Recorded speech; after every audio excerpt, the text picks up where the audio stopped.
Hello, friends. Welcome to On the Couch program. We are super excited that you'll be joining us. On the Couch is going to be aired every Friday evening at 7 p.m. on our YouTube channel. This program will be focused on answering questions around really difficult topics of finance, family dynamics, parenting, dating, and divorce. So if any of these topics are affecting anyone that you care about or even yourself, please tune in for some biblical answers. We would love to hear from you as well on your own questions. So please send that in to our email address, which will be located in the details below. Thanks so much. We look forward to hearing from you. Financial problems, troubled family relationships, unplanned pregnancy, broken marriage, delinquent children, or overwhelming grief. Are you burdened by the care of life? Are you feeling hopeless? Friend, whatever you are going through, whatever questions you may have, God has the answers. We invite you to join us on the couch, a Bible-based program that will give you insight into what the Bible says about these critical issues of life. We present to you On the Couch, finding hope in the midst of a crisis. Welcome back to another episode of On the Couch, a show where we talk about divorce, family, money, dating, and a variety of other topics. We're very happy to have a special guest this afternoon or this evening, Tamara Bird. Tamara, would you mind introducing yourself to the audience? We've had you on the show before, but would you mind introducing yourself for anybody that's new to our show? Sure. So again, my name is Tamara, and I have been in the church ministry, since I was 15, and I started with young adults, and I went from there to marriage ministry, which I've been for a while. I also address different issues in my clinical practice. So I'm glad to be here. Thank you, Tamara. So the topic that we'll be talking about or discussing this evening is the topic of adultery, and adultery pertaining specifically to marriage. What is adultery, Tamara? How do we define adultery? I know in this day and age we have, an idea of, maybe some people think it's an antiquated idea of what adultery may be, but what is adultery? So biblical adultery is when you step out of the marriage and you have a physical sexual connection with someone else. And I say biblical because in today's time that has evolved. Adultery is now expanding into what we call cyber sex apps that you can go, and there's one app that it says life is short, have an affair, and it's specifically for that, for people who are married and are looking to have extramarital sex. And so it has changed. It goes from physical contact to cyber text, texting, sexting, webcams, live, stuff like that. So it's basically having a connection with someone else that is not your spouse. Okay. So, I don't know if people have heard this before, or it's something that is just said as a joke, but I've heard it a lot where they're like, God gave me two eyes to see, so I can look at a woman and not commit adultery. Is that necessarily true? Can I look at a woman without wanting to commit adultery? So for the me to answer that, we have to go to the Bible, and I believe it's in Mark. Let me see. I think it's Mark 5 that talks about that if you lust after a woman in your heart, it's the same as committing the act. And so biblically, based on that verse, the thought is already planted, the seed's already planted, and that's how most affairs start, anyways. So I will have to say that, God has given you two eyes, and we're not blind. We can acknowledge beauty, and that's not an issue. The issue comes when you start to lust after that beauty and you start to have fantasies and desires, and it stimulates an arousal in you. And that's where we get into a problem. So how quickly can something like that, can an interaction with a coworker or an interaction with a friend go from just being friendly to crossing that line into what we consider adultery biblically? How do you think that there is limits or boundaries that we need to set in our friendships, in our workplace relationships, to not cross those boundaries? Yes, definitely. I work in the medical field, so we joke around, which we shouldn't, but we joke around with the work spouse, and often not. It's something that we see, that two people develop a connection that is almost spousal, like a spouse relationship, because you spend so much time with them, whether it's at work or in your extracurricular activities. So you need to have healthy boundaries, and that's the number one key. And so where do you go for these boundaries? You have to go to your spiritual beliefs and understand what is the concept of adultery, and go back to that Mark, and I can reference that real quick if you need it. In Mark, where it talks about how the thought defiles the man. It's not what they take in, but what comes out of the heart that defiles the man. And that's why I said, if you look at a woman lustfully, you have sinned. You have committed the sin. So you have to have healthy boundaries. Yes, you're not going to go around with blinders and not speak to anyone and be a hermit. No, we're human beings. We like to interact, but you have to know when you're going a little bit too far. And if you're not sure, this is a check for you. If you're afraid to tell your spouse what happened, that should be a clue that you have gone a little bit too far. Okay. So just to put it out there, can a man and a woman and a man that aren't married be friends? They can be friends. I don't see why not. Oftentimes, it's not an issue whether they can be friends or not. It's more so it's the other spouse, a jealous spouse, and therefore you run into issues because of the friendship. Now, if the friendship is taking too much time from your spouse, or if you are confiding things in this friend that you shouldn't be confiding in, then those are red flags. But yes, I believe that a man and a woman can be friends as long as there are established boundaries. I also say, with precaution, don't trust yourself too much, because you never know. It's a slippery slope. An affair is a slippery slope. Before you know it, you find yourself in an affair and you don't know how it happened. So you have to have limits. And to serve against that, often it's more recommended. Yeah, you have friends, but not alone. Don't go out with this female friend if you of the opposite sex. Don't go out with them by yourself if you can. Just be friends, but in a community kind of setting. And let's expand a little bit more on something that you talked about a little bit earlier. You said that affairs or extramarital relationships or adultery isn't just about a physical connection anymore. It's about something that we can watch online, or texting somebody, or something outside of that. It doesn't necessarily have to be a friend next door or a coworker anymore. Can you talk a little bit more about that, and how we need to be vigilant and careful about how we interact with people online as well? So this is a issue, because depending on who you're asking, they'll believe that what I do online, because I'm not having physical contact, is not considered adultery. And depending in the professional industry as well, there's a division among those that believe that it is and those that don't. But biblically, we go back to the thought. All right, so there's a person, and I'm talking about an interaction with someone else, not pornography, not self-pleasuring, none of that. I'm talking about you're having a connection with someone else, and in that connection on the internet, whether it's through bodysuits or through you record yourself doing certain actions, you are stimulated, aroused physically. And so your brain makes that connection for you. And now you're making a bond with the person. So you have to have that interaction with someone to qualify that as what I'm trying to say. It's not that you're just by yourself watching some video.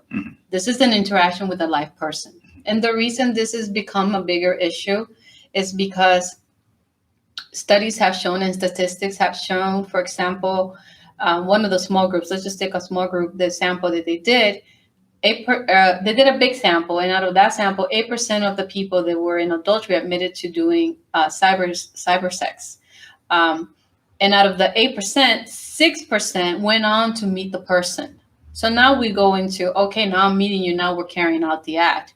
And I don't see a difference from how the thought is planted, whether you're at work or you're with a friend, and if the thought comes in and you're thinking, okay, I may confide in this person, and you go from thinking that to taking a step here, a step here, a step here, until you bridge that gap and you go into a full-blown adultery, sexual affair.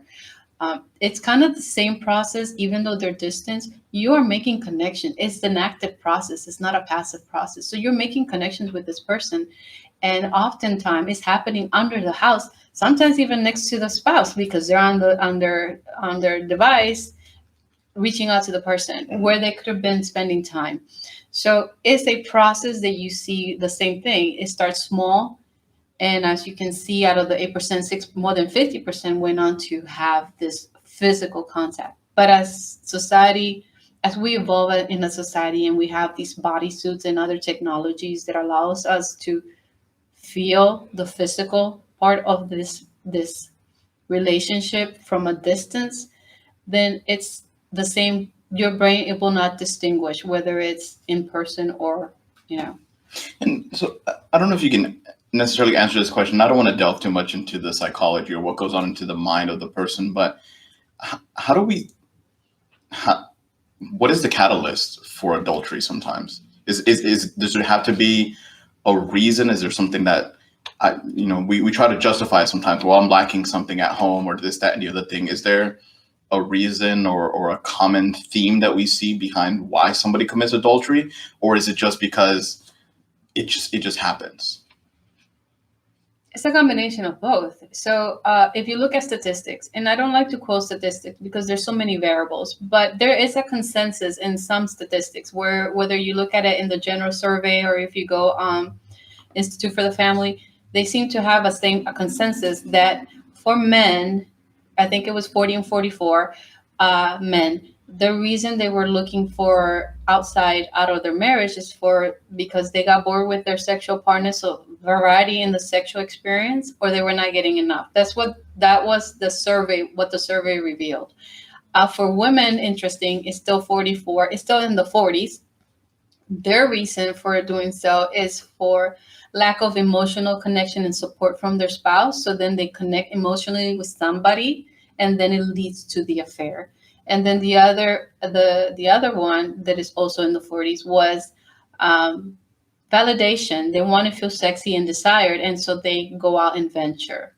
And so that's the reason that they give. Now, can it happen and you don't realize you're heading that way? Yes, I've heard it, where you have good intending individuals who started innocently as friends, and then before they knew it, they were in this mess, and now they don't know what to do. And they go and tell their spouse, and so now you're dealing with this issue of adultery in the relationship. But it doesn't happen overnight. It's not like when it happened. It's normally something that starts to slowly progress. Unless you're dealing with a sex addict or sexual compulsivity, that's different. That's a different situation there. Mm-hmm. And for you to understand that, I would always advise, if any spouse is dealing with that, to understand what that person is going through and seek.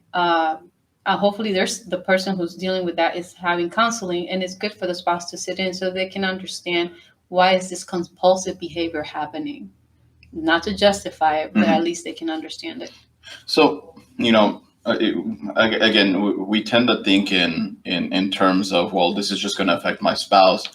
But if I have children, how does this affect them and the way that they view, not only marriage in itself, but dating, trust issues and all of that? How does that affect our kids? So it's different with adultery because it really depends on how much the children or the child knows. Mm-hmm. I mean, if they don't know anything, then they're blissfully happy. If they can see that there's a breakdown in the marriage, obviously, it affects them, especially if there is a separation or a divorce. Mm-hmm.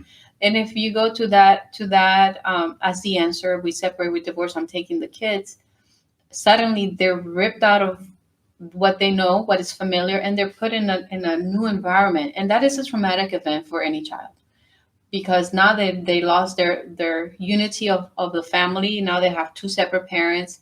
The parents themselves are different, because you cannot say you're the same.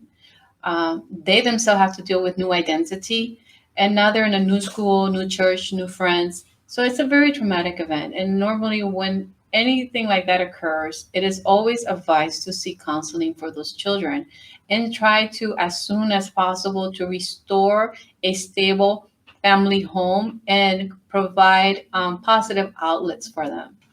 So is it necessary, and it seems like a loaded question, but is it necessary to tell the kids, if we are getting divorced, the reason behind the divorce? I've heard many things as to, let's just tell the kids that we divorced and that's it.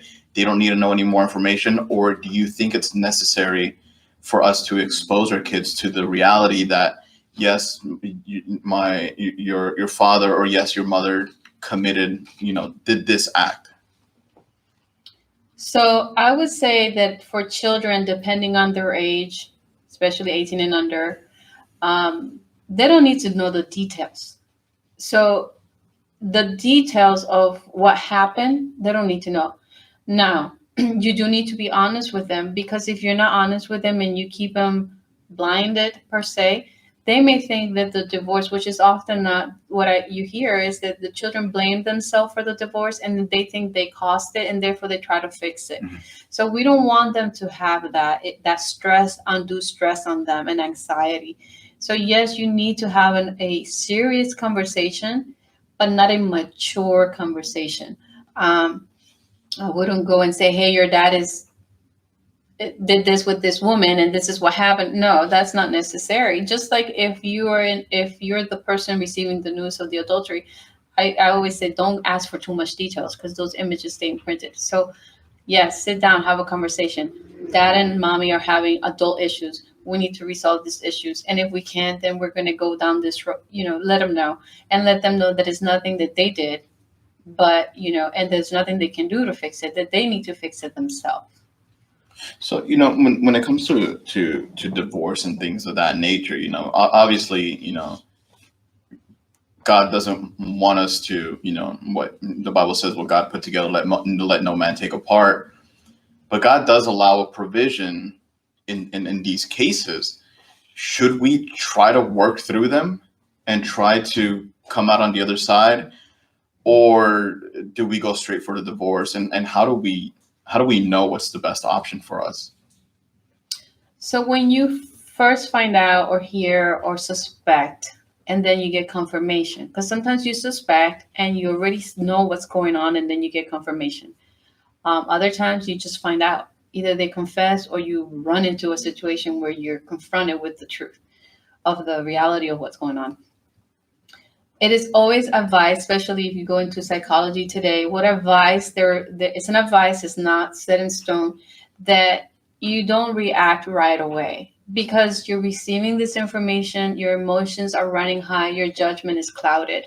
So if you go into their website and you look into the adultery, they actually advise that you wait about 6 months into the healing process from when you found out to where you are, to make those decisions.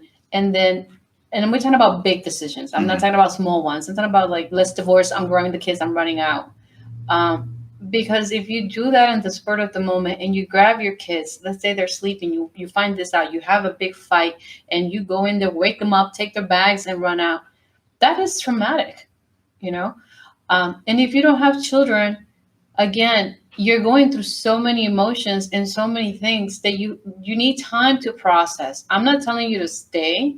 You can always separate. But if you're going to make a big decision, especially depending on the circumstances of why this happened, and I'm not trying to belittle, but if it's a spouse that that it's not their character to do this, and you think you may reconcile in the future, I would, going back to them, wait before you react. Now, can you take a step away from the person who is hurting you? Yes, but don't make any big decisions. Mm-hmm. I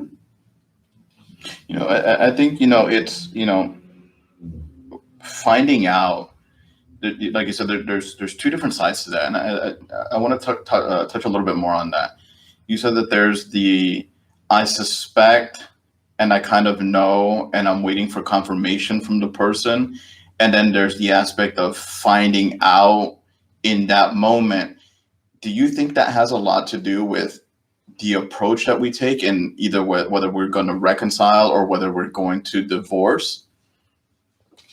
So there's two parts to that question. One is how we react.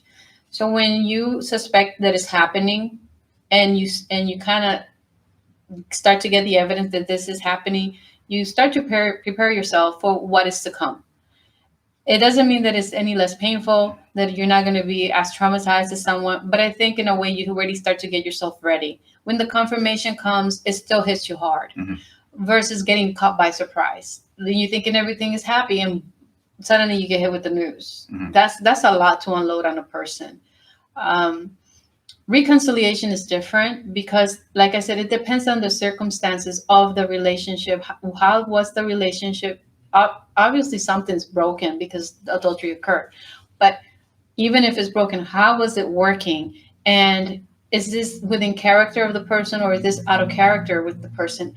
How long did the affair last? Was it a one night, or was it a kiss, or was it full blown, or did it last months? So there's so many variables, and depends on the person receiving the information. Some people say, I don't care if it was a kiss, or if it was a hug, or if it was one night, or if it was yesterday, I'm leaving. And other people look at all of these circumstances and they make a decision. So there's too many things to kind of look at to answer that question.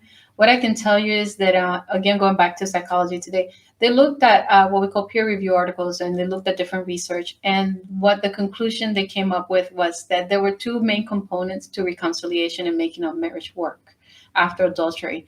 And that was the relational commitment and the ability to forgive. So if those two are not there, the likelihood that you can reconcile starts to diminish. You have to have a recommitment to the relationship, and that entails a few steps that, if we want, we can go into now or later. And then you have to be able to forgive, because if you're not capable of forgiving, you're going to drive yourself and the other person crazy. Let's talk a little bit more about that. I think, like I mentioned, I don't think God wants us to divorce. If it's necessary, obviously, we can do that. But, do you think we should try to reconcile first, or do you think that there's extenuating circumstances where it's blatant that we do need to divorce? But if we do decide to reconcile, what are those steps that we need to take? You talked on two specific points, and I know I'm throwing a lot at you, and there's a couple different questions here, but when it comes to reconciling, you said that there's a trust aspect and then there's a recommitment to the relationship. Let's touch on those two things. What are the steps that we need to take in order to gain that trust back, but also to recommit ourselves to that relationship? So I know this message may be hard for anybody going through this, because you're probably wondering, why would God want me to reconcile with someone that has hurt me?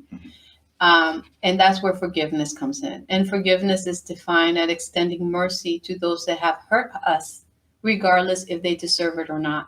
And remember, God has extended the same mercy to you and to me by sending his only begotten son to die for our transgressions, our sin, our betrayal. And it didn't matter if we deserved it or not. So as a Christian, we have to afford the same thing. And then you have to look at what is the covenant. And I talked about this in my previous recording. Marriage is a covenant before God. And when you take that oath, you said, for better or for worse, till death do us part, right? I'm not saying stay in an abusive relationship where your life is at risk, or stay with someone who is continuously cheating on you and just hurting you. That's not healthy either. We are children of God, and he has called us into peace. So we have to consider those things. But again, if you feel this is out of character, it was a mistake, and the person is truly repentant, and there's no way to really judge that, because only God knows what's in our heart. But if you feel that they're truly repentant and they're willing to recommit to the relationship, then you should try and reconcile with the person based on the fact of what I just said. If this person is abusing you, beating you, cheating on you, that's different. So reconciliation requires a few things. The first thing is you have to look at what you need to do for yourself, and then what the other person has to do, and then what you do as a couple. So, for example, for you, when you receive the news, give yourself time to process all these emotions. Give yourself time to grieve, because you are grieving the loss of a marriage that once was and is no longer. That is totally a change in the dynamics there. So the emotions of anger, hate, loss, grieving, depression, all of that will occur. And I ask that you give yourself time to do that and process that. And again, going back to do not react right away. Take time to process. Give yourself time. Take care of yourself. You may experience what we call somatic symptoms. That's when your emotional stress manifests in physical symptoms. So the person may experience shakiness, butterflies, diarrhea, nausea, loss of appetite, overeating, sleeping too much, not sleeping enough. And in medicine, we have a condition called broken heart syndrome, believe it or not. So broken heart syndrome, the medical term is stress cardiomyopathy. So when your body goes through either physical or emotional stressor that is so much that starts to produce these proteins and hormones like adrenaline and noradrenaline, it affects the heart. And so, take care of yourself. Eat well, sleep, exercise, and most importantly, get an STD test. You have to get an STD test. Unfortunately, that's the reality of the situation. And take one day at a time. The other person now has to be willing to have total disconnect from the third person involved. And that means this is not like an airplane landing and we gradually disconnect. This airplane has to crash, literally has to crash and disconnect. And you have to disconnect through social media and share friends as well. And the person has to now be transparent. They have to sit down and be willing, not that they have to, not force. They have to be willing to sit down with you and go over some serious questions that you will have and answer them honestly. And in that process, they have to be willing to allow you to ask and divulge information. But I always warn, do not ask more than you need to know, because the details of if they give you every single detail, that image is going to stay imprinted in you, and you're going to have to deal with that, and it's going to cause more hurt than good. So enough necessary for you to move on, but not what you need, not what you want. So it's what I'm trying to say.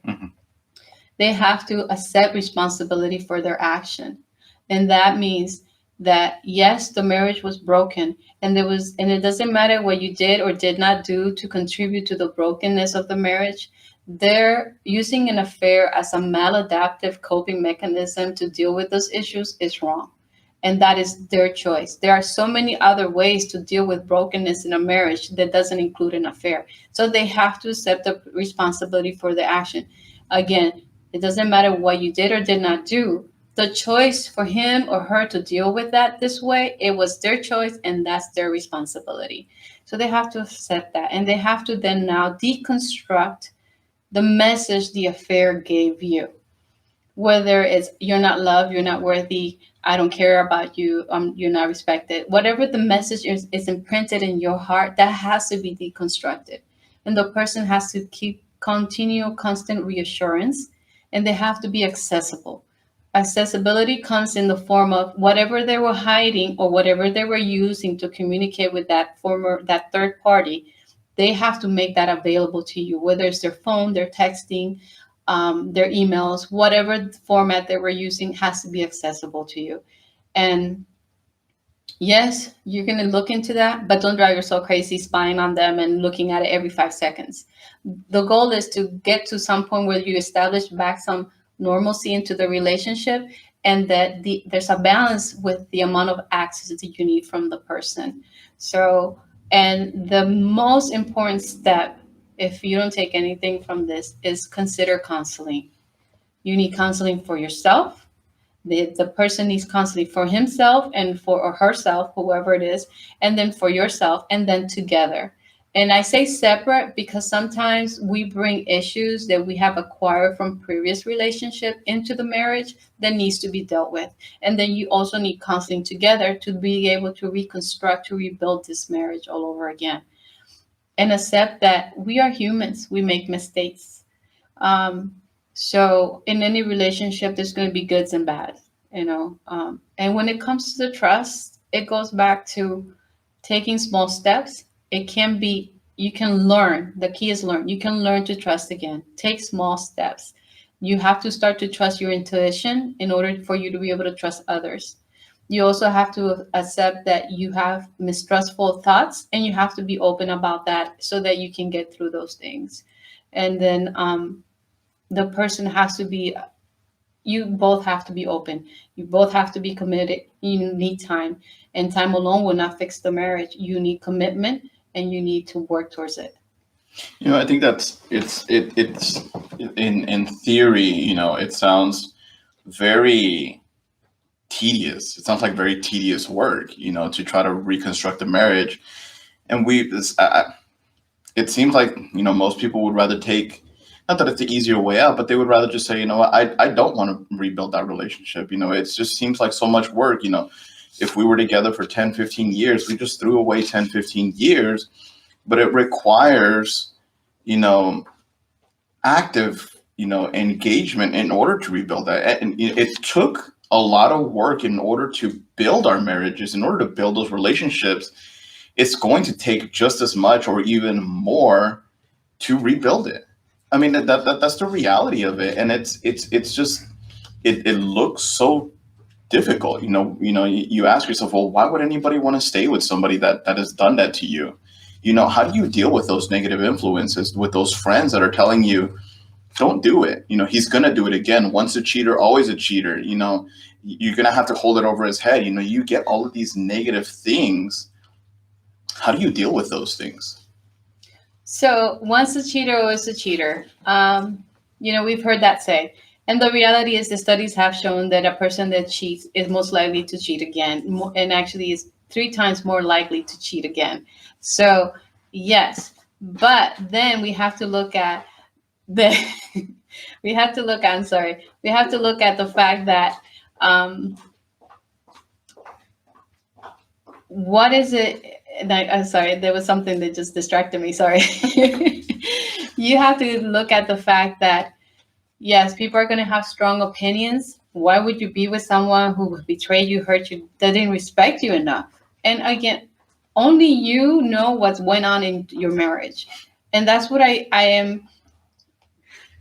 In my culture, it's easy. You hear people especially like to talk about things and they don't know the details. Mm-hmm. And you grow up in that culture and you start to think kind of like, okay, and then you step out of that. And as you get more exposure, you realize there's a lot of things that happen in a marriage that people don't know. Mm. So they can judge, but only you know.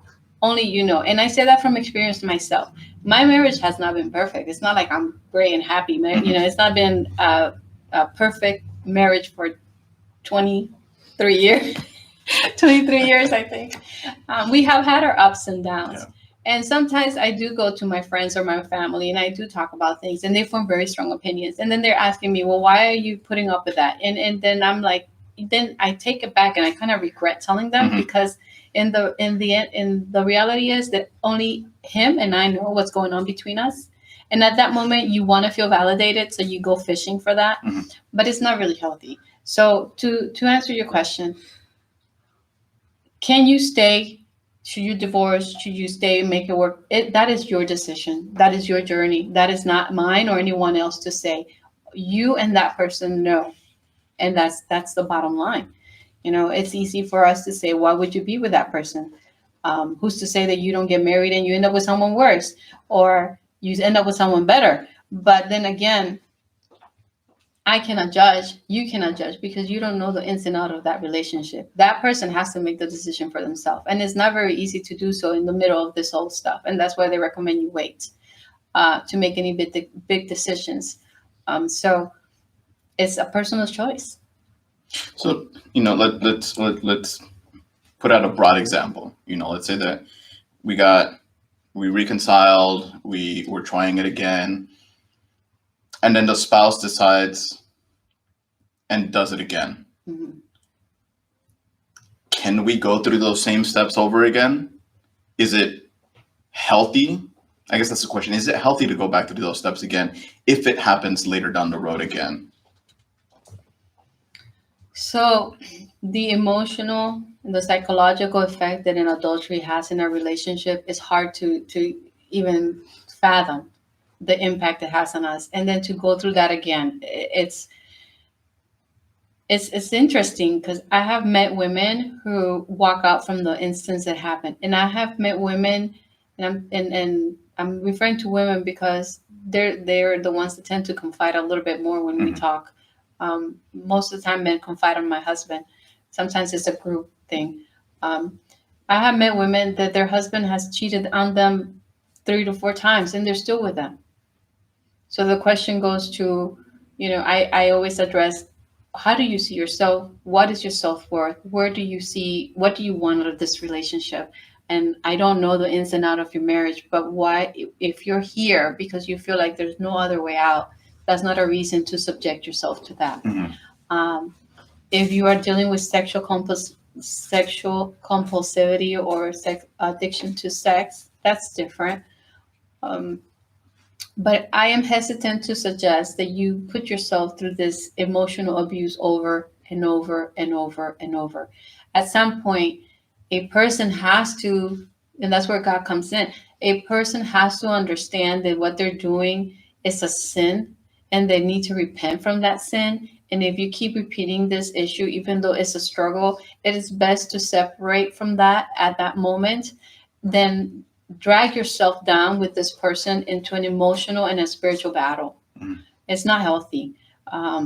So I would advise that you consider your mental health first and not necessarily jump into divorce. If you're not sure, separate and see.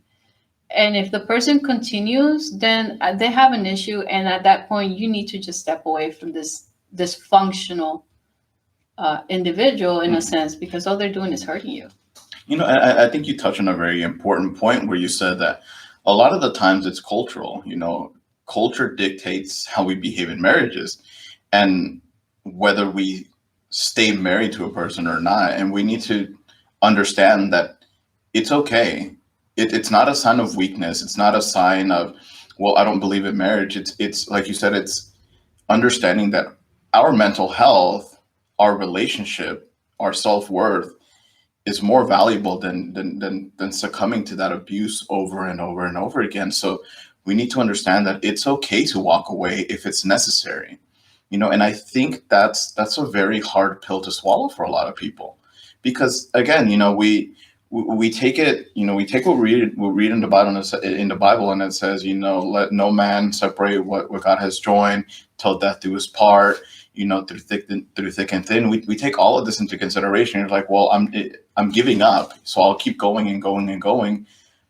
But it's okay. It's okay to walk away if we need to, and we need to think not only about ourselves, but we need to think about our kids. If we have kids, what is this? We talked about it a little bit, but what is this doing to our kids to see the spouse succumb to this abuse over and over and over again? And we talked about this a little bit in a previous episode on how divorce may affect our kids' outlook on marriage. And we don't want that for them. We want them to understand what the concept of true love is and what love really means. And if our marriage isn't showing that, we need to understand that it's okay to walk away. It doesn't make us any less human. It doesn't make us sinners. It doesn't anger God. I think if anything, God understands it even more, because he doesn't want us to suffer abuse. He wants us to be able to be happy. And I don't know if you have any comments on any of that. I mean, I think all right, so if we're looking from a non-biblical perspective, you can leave. And that's it. What I normally see is those people, like you said, that are looking into the scriptures to understand their role and their responsibility in this marriage. And so the question comes in, I know the Bible says I can leave if there's an adultery and I can divorce legally and I'm okay. But, I also understand that marriage is a covenant and I'm supposed to be with this person through good and, till death do us apart and better. I lost how does it go? For better or for worse. Better or for worse. So, and they ask, and especially when God is all about reconciliation. And that is, we have to understand that God is about reconciliation. So from a biblical perspective, what I can only say, because I'm not the person, I haven't walked their shoes. I can only empathize as they're telling me. What I can say is, if you're struggling with that and you're not sure what to do, take time out from the situation. Again, allow yourself to give yourself enough time so that you can make a sound decision. Now, if you have tried counseling, if you have tried therapy, spiritual counseling, and you have been patient with this person and it continues, I can say, hey, listen, if that was me, I cannot speak for someone else. If that was me and I have done this, and this, and this, and it's not improving, I can tell myself I tried the best that I could and it didn't work. I tried to reconcile and it didn't work. I extended mercy and grace and it didn't work. So I will walk away. Again, that's what I would do if I was in that situation. I cannot say because I don't know what's going on in the marriage. If there's no respect, if there's no love, I don't know if there's abuse going on as well, if there's alcohol addiction, if there's other stuff going on. And unless they sit down and they talk, then we can get a bigger scope and make a sound decision. So if you choose to walk away, you need to have the peace of mind that it's okay to walk away. I'm not going to say stay for the sake of staying. And I'm not going to say leave for the sake of leaving. But you have to consider, how is it affecting you mentally and spiritually? And then again, going back to some of the stuff I mentioned, is it out of character? Is it in character? Is this person this way? Is our marriage okay? Did I contribute to the breakdown of the marriage, not the affair, the breakdown? You have to ask yourself some very honest questions. And if I did, are there things I need to work on to try and reconcile with this relationship? And again, that's not admitting fault, because we're not at fault. And I think that's something that we need to personally make clear to ourselves, is that it is not our fault. It was the other person that made the decision. Like we've talked about before, we actively make a decision whether we want our marriage to fail or succeed. Mm-hmm. And we have no fault. We can, like you said, there could be some underlying conditions that we need to work on, but that doesn't give the other person the excuse or the reason to commit such an act. And I think that's very important. I think that's, the most important thing out of all of this, is that we're not at fault. Yes. And that message is essential to understand. Did you contribute? Could you have contributed to the breakdown of the marriage? Yes. But it is not your fault that the adultery happened, because the person, again, has many options to deal with the breakdown of a relationship that is a healthier way than having an adultery. That is called a maladaptive coping mechanism. And so it's not your fault. And sometimes you will hear the person committing the adultery say, well, because she's this way or he's this way. No, stop right there. The choice to fix this issue by having an adultery was your choice, and you did that, and it's all on you. So that's the difference. You have to accept the fact that, yes, you have to deconstruct the message that they're sending you, and you have to say, no, it's not my fault. Did our marriage break down and maybe I contributed to that? Yes. But that you decided to deal with that this way, that's totally on you. And that has to be clear. It is not your fault that he or she took that option to deal with this issue. I think that says a lot to the way that God created us. He created us with free will, and we ultimately make those decisions. And I think that's, it's unfortunate that, we have that free will to hurt somebody in that way. But ultimately, it's that person's decision to do it, and we have to understand that. So we get divorced. Let's say that we went through the reconciliation process. We tried it. We couldn't make it work, and we get divorced. Is it okay to remarry? So it's funny because I was having this conversation yesterday, with my mom. We were talking about stuff. And then a week ago, I was talking to our pastor about it because the Bible does talk about remarriage, and it talks about remarriage in a very, very specific form. And for that, I think we need to reference those verses. Mm-hmm. The remarriage one, 1 Corinthians 7, 10 and 11. I may look for it in here. I may go to my phone, whichever is faster. And if you have your phone and you can find it faster, that's fine too.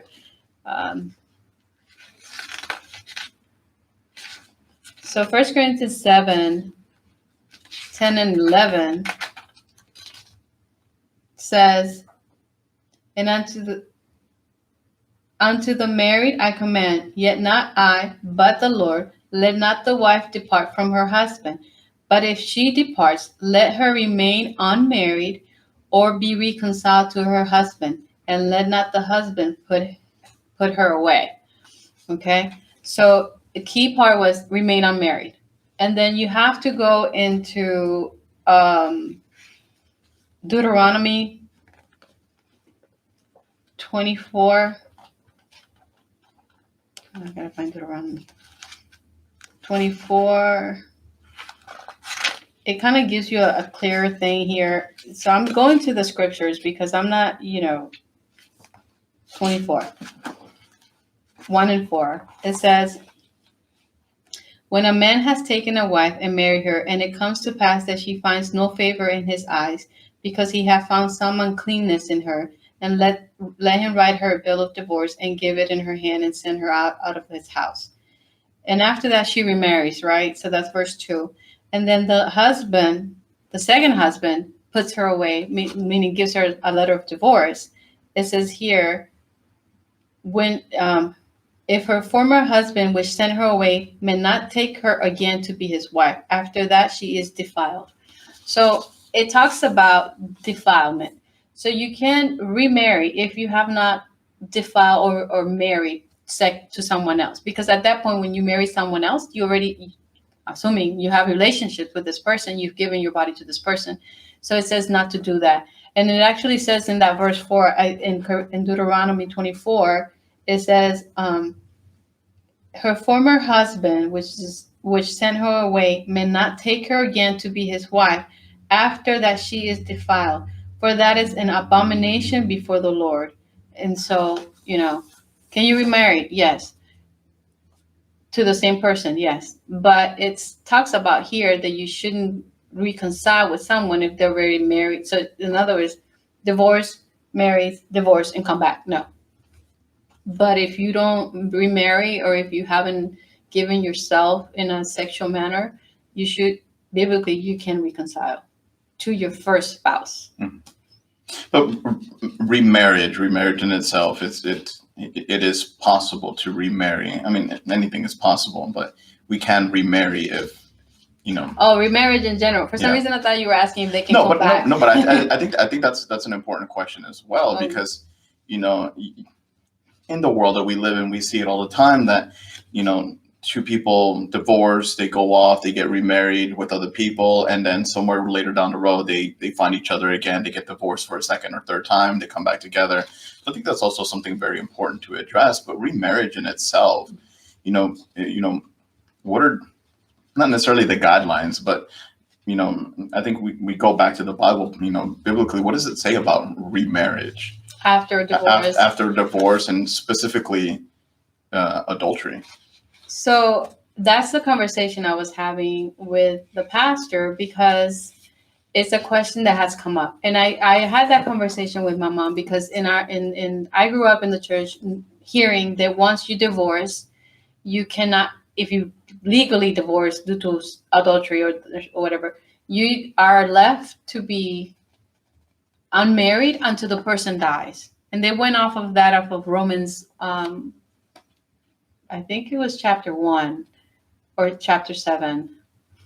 But in Romans, it talks about that you are bound by the law, and until the person dies, then you're no longer bound by the law, and you can therefore remarry. And it's talking about widowing. And I remember hearing from the pulpit and hearing pastors saying that unless the person dies, you cannot remarry. And then in today, I hear different. I hear that if you're not the one who committed the adultery, you can't remarry. So I don't know how to answer that question, to be honest with you, because like I said, I grew up hearing, based on that verse that I just mentioned, that if you divorce and you try to remarry and the person hasn't died, then you're committing adultery. That's what I grew up hearing. And that's what I was talking with Pastor about.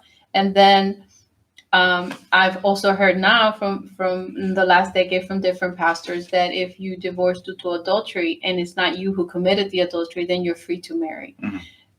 So to answer your question, I would defer that you speak with a spiritual counselor or your pastor or someone who is sound in the Bible to give you that answer. In our church, we do see people remarry and they get married in the church. So it's condoned to be remarried if there is an adultery that occur. But biblically, I would have to defer that you seek that advice from someone. And like you mentioned, each case is specific. There is no, unfortunately, there is no broad answer to be given. And the best advice is to find a spiritual counselor. And I think that also goes to ask the question: is there a need to remarry? Like, do I need to remarry? Well, humans are not meant to be alone. We're social creatures. So the desire to connect with someone at a deeper level, at a more intimate level, is there. And then you hear address when, is it Paul that talks about that if you could be like him, to stay alone, but if you cannot and lust is going to take you over, marry. So instead of sinning, he advises that you marry.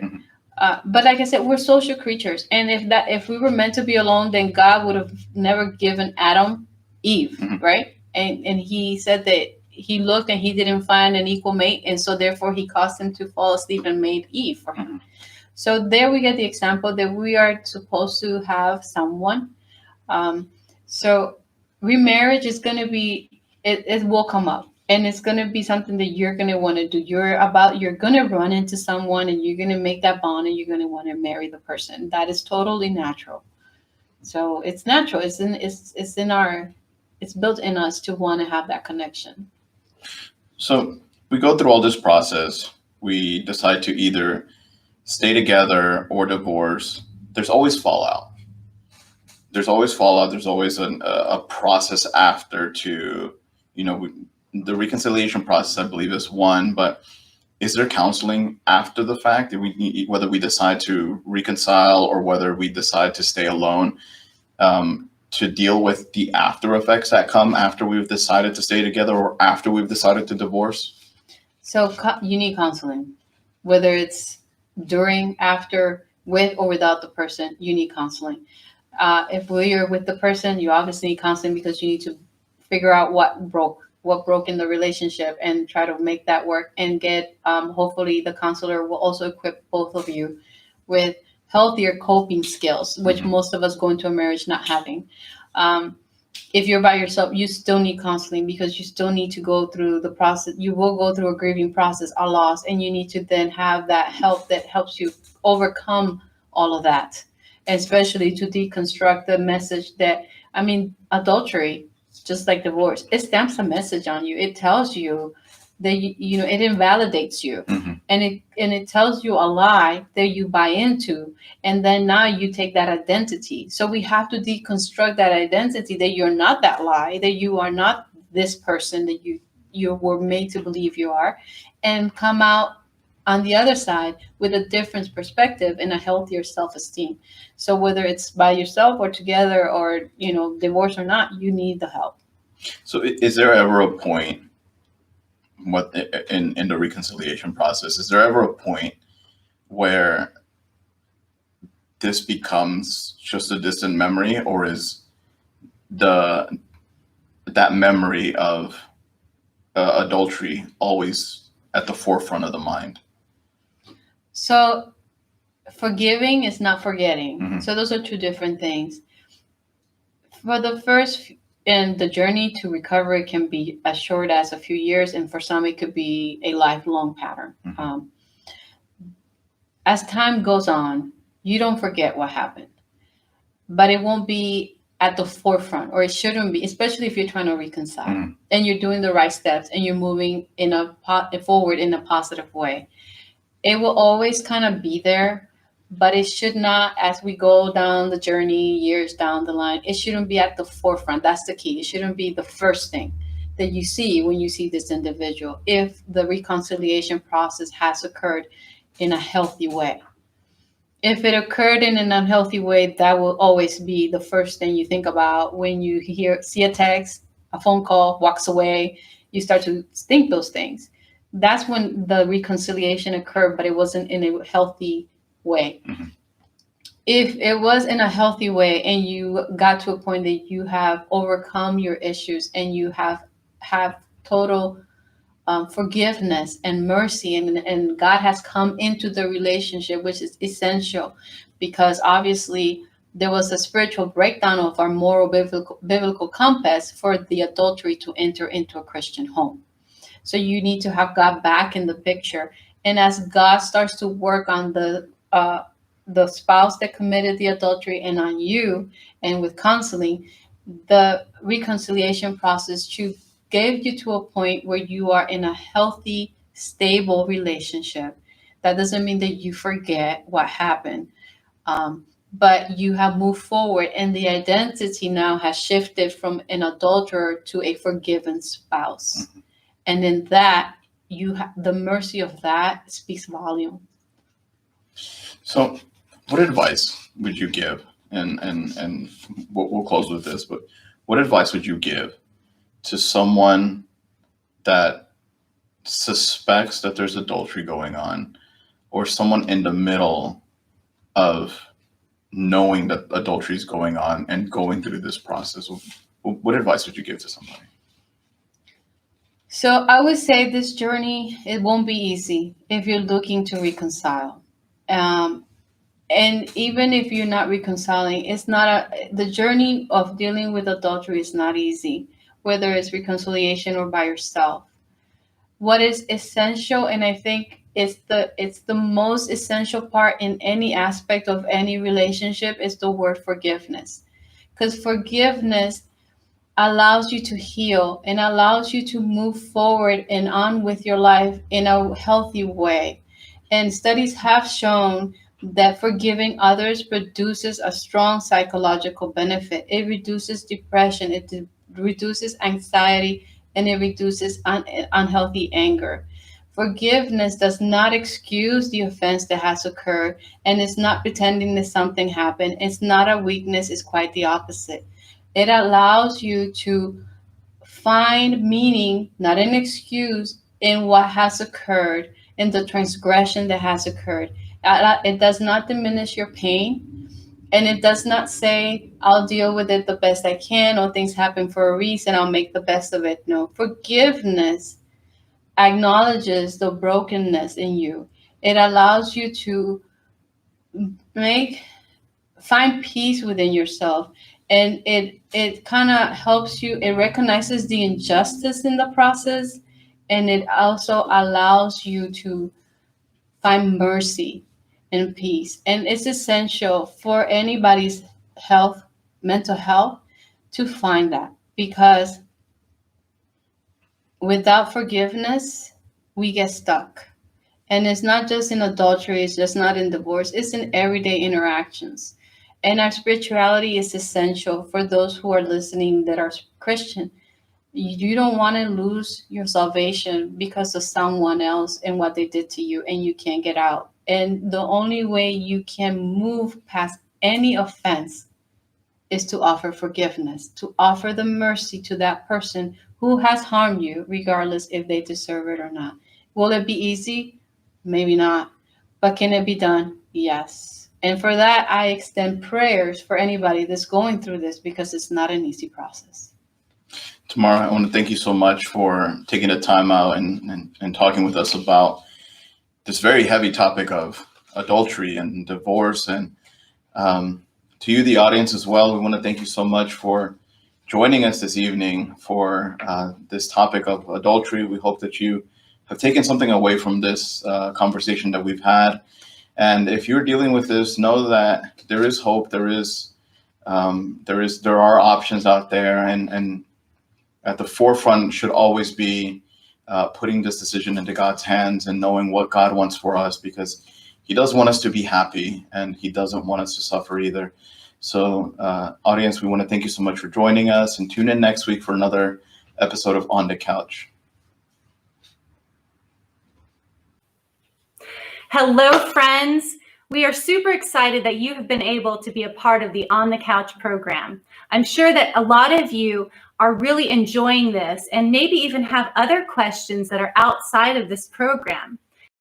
We would love to help you through that and point you in the direction of what the Bible says about those things. If you have any other questions or interest on what this is all about, please look into the details below on Access, which is a wonderful community. It's a church located in Sugar Land who can help you through this. If you want to know more about that, just check out the link, and also please hit the like button.